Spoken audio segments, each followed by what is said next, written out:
On est au mois de janvier, on parle du Dry January, vous savez que c'est pas bien, ça c'est fait. Et moi j'ai quelque chose de sympa à vous raconter. Parce qu'en fait, moi ça fait quelques temps maintenant que je bois plus. Et donc je vais vous expliquer comment ça se passe quand vous arrêtez de boire. Et je vais vous expliquer aussi comment faire un bon Dry January. Parce que si c'est pour rester cloqué chez toi et déprimé, ça vaut pas le coup.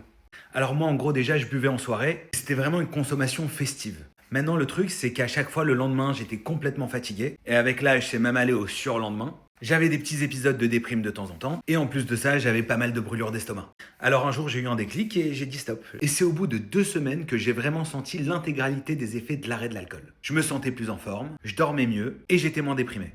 Maintenant, faire le Dry January en restant bloqué chez toi, c'est une bêtise monumentale. Parce qu'en fait, à ce moment-là, tu t'empêches pas de boire, tu t'empêches de profiter. Sauf que les mecs qui boivent plus, ils continuent de sortir, ils continuent de profiter, ils continuent de faire la fête. Mais différemment.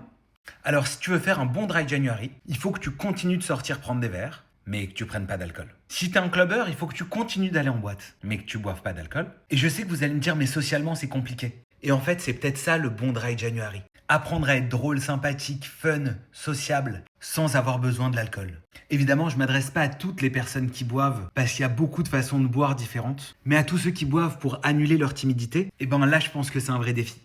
Il y a une chose importante à dire avant que je termine. C'est que si vous êtes un grand buveur, il ne faut pas arrêter d'un coup. Donc le Dry January n'est pas pour vous. Et ce que je vous recommande, c'est d'aller voir un médecin, un addictologue, qui pourra vous accompagner et vous aider pour arrêter l'alcool. C'était Michael Cohen, prends soin de ta santé et prends soin de toi.